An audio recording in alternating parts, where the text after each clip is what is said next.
Je suis devenue mère célibataire adolescente à, je dirais, 17 ans parce que je m'occupais pratiquement de l'entraînement toute seule. Après 2 ans et demi de relation, je me retrouve à nouveau seule. Une star de TikTok est au centre d'une effrayante enquête pour meurtre commandité. L'influenceuse Gabby Gonzalez et son père, un avocat de Floride, sont accusés d'avoir comploté pour tuer le chanteur pop Jack Avery, qui est le père de la petite fille de Gabby. Selon les enquêteurs, l'affaire implique des paiements secrets, des appels passés sous couverture et un plan présumé pour faire disparaître le chanteur du boys band. On the Case, présenté par Law and Crime. Je suis Chris Stewart.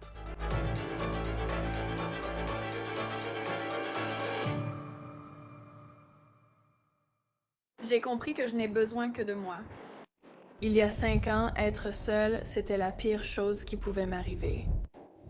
Et maintenant, être seule, c'est le mieux. Vous connaissez peut-être la TikTokeuse Gabby Gonzalez. Elle s'est fait une énorme communauté en publiant sur la maternité, la vie de famille et les moments du quotidien avec sa fille.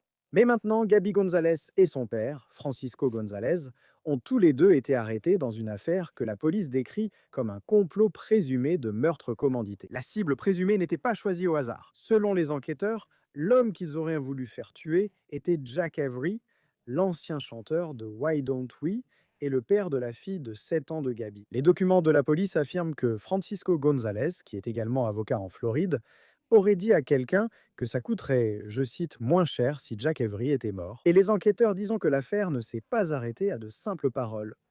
Ces allégations remontent également à environ 5 ans, en 2021. Selon les déclarations de témoins, les relevés bancaires et même un appel téléphonique sous couverture du FBI, les autorités pensent qu'il y a eu une véritable tentative de meurtre contre rémunération visant Jack Avery. Maintenant, les détails de cette affaire sont choquants et nous allons décortiquer toute l'histoire qui comporte des allégations incroyables.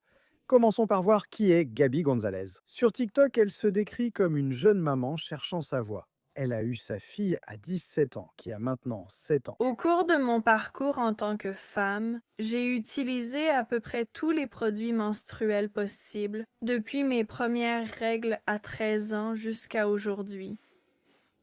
En tant qu'adulte qui a eu un enfant, qui a fait des fausses couches, qui a perdu un bébé à la naissance. Donc, j'ai vécu tout le spectre de la féminité. Free Blim m'a aidé à être plus à l'écoute de mon corps. Premièrement, deuxièmement, les produits pour les règles sont ridiculement chers. Les produits pour les règles devraient être facilement accessibles à toute personne qui en a besoin. Ce n'est évidemment pas le cas et les prix ne cessent d'augmenter. Et en plus de ça, il y a des produits chimiques ajoutés dans pratiquement tous les produits menstruels, même les produits biologiques. J'en suis arrivée à un point dans ma vie où je choisis de ne plus y recourir. Et elle parle ouvertement de la féminité, de son corps et de ses difficultés. Elle a aussi parlé du fait d'avoir été mère célibataire à l'adolescence. C'est la Gabi que ses abonnés connaissent ou pensent connaître. Mais selon les forces de l'ordre, il y avait une autre facette à cette histoire. Et apparemment, tout commence par une bataille acharnée pour la garde de sa fille, dont le père est Jack Avery.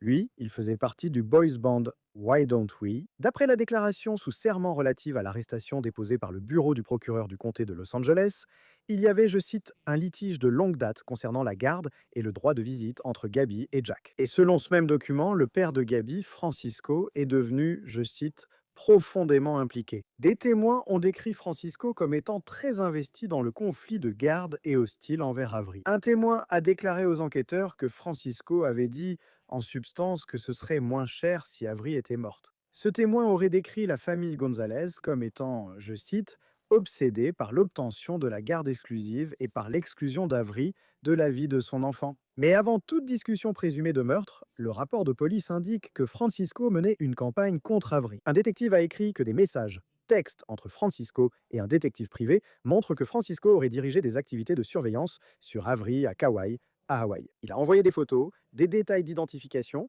et demandé si Avery buvait, fumait, était seul ou aidé afin d'utiliser ces informations contre Avery au tribunal. Dans une autre communication examinée par des agents fédéraux, Francisco aurait discuté des allégations selon lesquelles Avery avait le Covid. Rappelez-vous, nous sommes en 2021 à ce moment-là.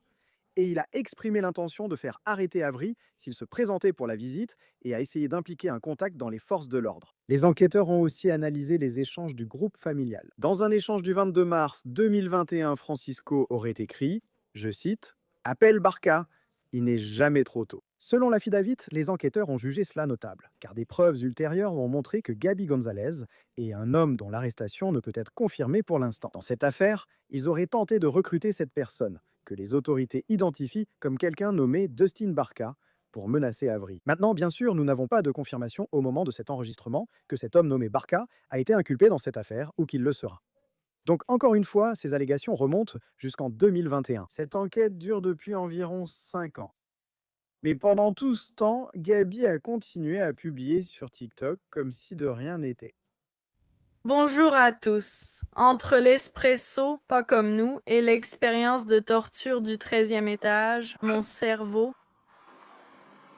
est ailleurs. Il ne fait que chanter les paroles encore et encore. N'est-ce pas le but? N'est-ce pas le lavage de cerveau? Ça marche, ça marche. Mon Dieu, mais papa, je l'aime. Bon, écoutez. Donc, les premières fois où j'ai écouté cette chanson, ça avait vraiment tout d'un hymne gay. Je ne comprends pas pourquoi tout le monde se soucie autant de savoir de quel garçon parle chaque chanson. Je m'en fiche. Je pense que ça n'a pas d'importance au final. Mais cette chanson est géniale. J'y danse à fond. Selon le rapport de police, le complot présumé prenait de l'ampleur. Un témoin a déclaré que Gaby répétait vouloir la mort de Jack Avery et avait évoqué l'idée d'engager un tueur à gages. Ce témoin a déclaré que Gaby et une autre personne avaient parlé d'utiliser le dark web et de payer en bitcoin. Et le témoin a déclaré aux enquêteurs, je cite, que Francisco González était la source de l'argent. Le témoin a également déclaré que le meurtre prévu avait été discuté comme devant avoir lieu à Los Angeles et, je cite, devait être maquillé en accident de voiture. Un autre témoin a dit aux enquêteurs que Gaby avait déclaré que le tueur à gages pressenti avait été payé pour tuer Avery et que Francisco avait payé environ 10 000 $ pour ce contrat. Ensuite, les relevés financiers dans cette affaire sont énormes. Selon l'affidavit, le 26 avril 2021, Francisco González a effectué un paiement sortant de 10 000 $ au prétendu tueur à gages via l'application de paiement Square. Les relevés montrent que l'argent est arrivé sur le compte du prétendu tueur à gages. Ensuite, le prétendu tueur à gages a transféré deux sommes distinctes de 5 000 $ chacune sur son compte de crypto-monnaie Gemini, les 4 et 6 mai 2021. Puis, le mois suivant, le 5 juin de cette année-là, la personne que la police pense être le tueur à gages aurait envoyé à Francisco une facture de 4 000 $ via son entreprise. La police indique que Francisco a payé, comme l'attestent ses relevés bancaires obtenus par assignation. Ce prétendu tueur à gages a ensuite déclaré aux enquêteurs qu'il, je cite, n'avait en réalité effectué aucun service de développement web et pensait que l'objet de la facture était, je cite, un prétexte. Selon le rapport de police, le tueur à gages présumé a indiqué lors de l'enquête que Francisco lui avait envoyé de l'argent, soi-disant pour des services de développement web, sans qu'aucun travail réel n'ait été fait. Le prétendu tueur à gages a également déclaré qu'il communiquait avec Francisco via des messages et des appels chiffrés sur Signal. Mais la preuve la plus directe, semble-t-il, provient d'un agent fédéral se faisant passer pour le tueur. Les agents fédéraux affirment avoir examiné une communication entre le prétendu tueur à gages et une personne répertoriée comme Frangé à un numéro de téléphone lié à Francisco. Prétendument, dans cette communication, Frangé a envoyé le mot-code Bullrun, suivi d'un appel audio manqué. Le prétendu tueur à gages a répondu qu'il appellerait plus tard dans la soirée et Frangé a indiqué qu'il serait disponible après 19 h, heure de l'Est. Ensuite, des agents fédéraux ont examiné un appel impliquant Francisco González et un agent infiltré se faisant passer pour un tueur à gages. Dans cet appel, selon l'affidavit que nous possédons, Francisco a utilisé des références codées, y compris Bullrun, et il a fait référence à un paiement antérieur en Bitcoin et a discuté, je cite, de la vérification de la cible et de l'organisation du paiement après l'exécution. Les documents de traçage fédéraux ont montré que le prétendu tueur à gages avait financé des paiements en crypto-monnaie associés à la demande de meurtre contre rémunération. Selon TMZ, Gaby a été arrêtée la semaine dernière dans le comté de Humboldt, en Californie, qui se trouve à l'extrême nord de la Californie, alors qu'elle embarquait pour un vol. Elle a ensuite été transférée dans le comté de Los Angeles et c'est là qu'elle est actuellement détenue sans possibilité de libération sous caution, selon les registres en ligne du département du shérif du comté de Los Angeles. Elle doit comparaître devant le tribunal le jour où nous enregistrons ceci, mardi, pour complot en vue de commettre un meurtre. Quant à son père, Francisco González, il a été arrêté de l'autre côté du pays, dans le comté de Seminole, en Floride. C'est dans la partie centrale de l'État, en vertu d'un mandat émis par la Californie. Le bureau du shérif du comté de Seminole a confirmé l'arrestation. Francisco reste détenu en Floride après avoir renoncé à l'extradition vers Los Angeles. Il ira donc sur la côte ouest. Maintenant, voici quelque chose que nous voulons également ajouter concernant Jack Avery. C'est quelque chose que nous avons découvert et que nous trouvons très notable. Nous avons trouvé un podcast auquel Avery a participé en septembre 2025. Il s'agit du Zach Sang Show. Et il raconte à ce podcasteur ce qui semblait à l'époque n'être qu'une histoire folle. Deux agents du FBI se sont présentés à sa porte pour l'informer d'un complot, disant que quelqu'un, je cite, avait engagé quelqu'un pour me tuer. Nous ne sommes pas certains d'un lien, mais la concordance des dates est troublante. Jack Avery n'a pas voulu donner plus de détails sur ce que le FBI disait à propos de ce complot, ni sur l'identité de la personne qui aurait prétendument engagé quelqu'un pour tenter de lui ôter la vie. Mais nous avons trouvé cela très intéressant. Il parle aussi très chaleureusement de Gabby Gonzalez dans ce podcast, pas du tout comme on parlerait de quelqu'un que l'on soupçonnerait d'essayer d'engager quelqu'un pour attenter à sa vie. Donc, il n'est pas clair s'il savait que le FBI s'intéressait aussi à Gabby dans le cadre de ce prétendu complot de meurtre sur commande. Nous accueillons maintenant Nima Romani, ancien procureur fédéral et président de West Coast Trial Lawyers. Heureux de vous recevoir sur Law and Crime.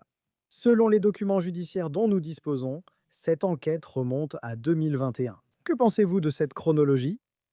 Chris, merci de l'invitation. Je ne suis pas surpris. Donc, ce que vous voulez faire, surtout pour ces affaires d'assassinat sur commande ou vraiment pour toute affaire où vous poursuivez une conspiration ou une infraction similaire qui n'a pas été menée à terme, c'est vraiment de vous assurer que tout est bien en place. Évidemment, la dernière chose que vous voulez, c'est que quelqu'un soit assassiné ou, dans le cas des récentes attaques contre certains centres juifs à New York, que quelqu'un soit réellement victime d'un attentat à la bombe, mais il vous faut suffisamment de preuves. Et donc, lorsque vous allez devant un jury, vous savez que ce n'était pas juste une exagération ou quelque chose de vraiment préliminaire, que vous avez un plan concret et prémédité et suffisamment de preuves pour condamner ce qui est, je pense, ce qui s'est passé ici. Et avant que nous parlions de Gabby Gonzalez et de ce à quoi pourrait ressembler l'affaire contre elle, il y a encore beaucoup de choses que nous ne savons pas à ce stade.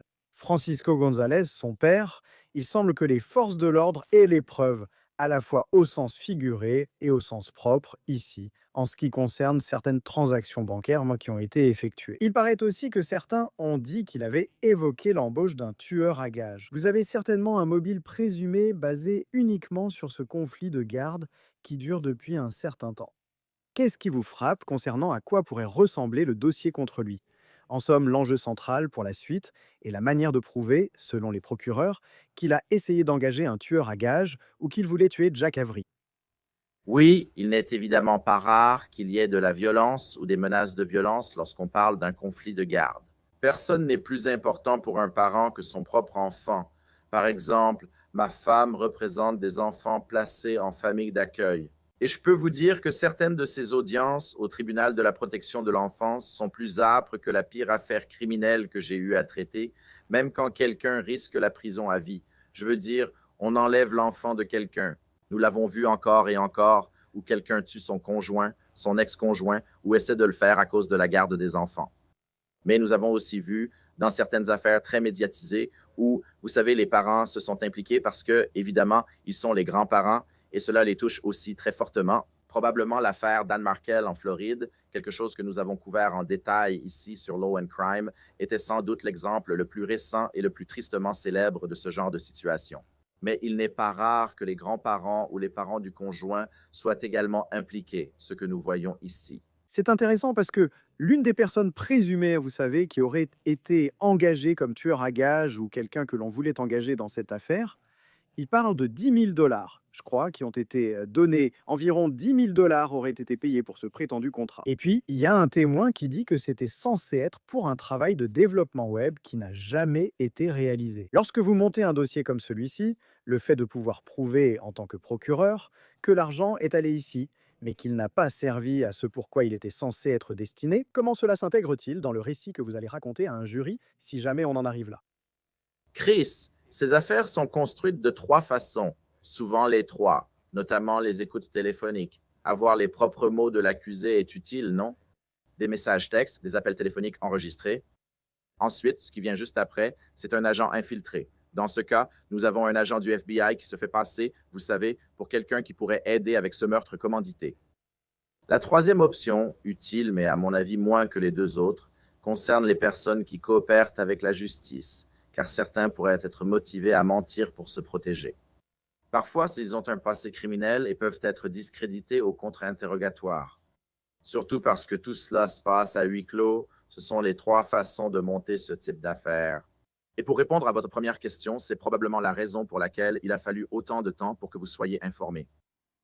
Que se passe-t-il au fil du temps? Parce que pendant 5 ans, si vous avez quelqu'un qui est prêt à payer pour tuer quelqu'un, et puis évidemment ce problème de garde apparemment durait depuis, vous savez, une longue période. Mais que fait la police pour s'assurer que cette personne ne passe pas réellement à l'acte?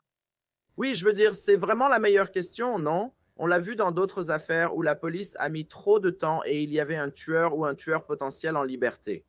Tu te souviens, on a parlé de l'affaire David? Quelqu'un a été retrouvé mort en septembre et il a fallu des mois avant une arrestation, ce qui a suscité des critiques. C'est aussi une critique valable. Bien sûr, on veut que les forces de l'ordre fassent bien leur travail. Mais s'il y a quelqu'un qui est un tueur potentiel en liberté, tu sais, et qu'on le laisse aller jusqu'au bout d'un meurtre ou d'un meurtre commandité, je veux dire, c'est un énorme problème si tu fais partie des forces de l'ordre. Le délai peut aussi aider la défense, leur permettant de dire j'étais bouleversé, c'était pendant une audience pour la garde des enfants. On exagérait simplement. Il n'y avait pas de vrai complot pour le tuer. Tu sais, j'ai juste dit genre j'espère qu'il va mourir et tu vois, j'ai hâte que quelqu'un le tue. Évidemment, ce n'est pas la meilleure position à avoir si vous êtes la défense. Mais si vous pouvez faire valoir qu'il ne s'est rien vraiment passé pendant 5 ans, c'est certainement quelque chose qui peut résonner auprès du jury. C'est intéressant parce que Gabi Gonzalez, elle est évidemment connue des gens qui sont sur TikTok et les réseaux sociaux. C'est une de ces influenceuses qui a pas mal d'abonnés. Et dans les documents d'arrestation que nous avons concernant son père, il semble qu'ils allèguent qu'elle faisait partie de ce complot, qu'elle voulait que le père de sa fille meure et qu'elle était complice. Ils l'accusant d'avoir suivi la volonté de son père et d'avoir payé, mais il ne semble pas que ce soit elle qui ait payé pour cela. Elle a peut-être dit vouloir cela, mais d'après ce que nous avons, rien ne l'indique pour l'instant. Nous verrons quelles preuves émergeront en Californie. Il semble qu'il n'ait pas les mêmes preuves que contre son père. Qu'est-ce qu'il faut prouver dans des affaires comme celle-ci quand on parle de complot? Pour montrer que ce n'est pas juste quelqu'un qui dit oui, j'aimerais que ce type meure, mais qu'en réalité, il voulait vraiment passer à l'acte. Oui, donc pour un complot, il faut prouver plusieurs choses. Un accord illégal entre deux personnes ou plus, et il faut prouver un acte manifeste, quelque chose de vraiment concret pour faire avancer ce complot, n'est-ce pas? Donc, évidemment, tout type de paiement ou de tentative de paiement à un tueur à gage, ça suffit. Mais tu as raison. Une dynamique intéressante pourrait émerger. Gabi, par exemple, pourrait nier toute connaissance et affirmer que tout était l'œuvre de papa, entraînant ainsi des accusations réciproques. Encore une fois, cette affaire a attiré l'attention et de nombreuses personnes ont été poursuivies. Dans l'affaire d'Anne Markel, vous avez dans ce dossier le tueur à gages, la mère de l'épouse, le frère de l'épouse, la petite amie du frère. Tout le monde a été poursuivi dans cette affaire, sauf l'épouse, qui avait pourtant le plus à gagner, vous savez, du décès du père dans un conflit de garde. Il est donc possible que des membres de la famille donnèrent les ordres et étaient complices sans que Gabi le sache. Vous savez, ce sera fascinant. Présenter un front uni ici et affirmer qu'il n'y avait pas de complot, que tout était exagéré sans acte manifeste. Défendre cela ensemble. Ou est-ce que Gabi va plutôt pointer du doigt son père, ce qui serait potentiellement, vous savez, évidemment quelque chose qu'on a déjà vu auparavant, mais certainement une situation où il n'y aurait pas de front uni, et cela serait assez préjudiciable pour son père. Vous savez, et je veux dire, il y a tellement d'histoires dont nous parlons où l'on se demande vraiment, avec un suspect, comment en êtes-vous arrivé à ce point dans votre vie où vous voudriez faire cela, quel que soit le crime.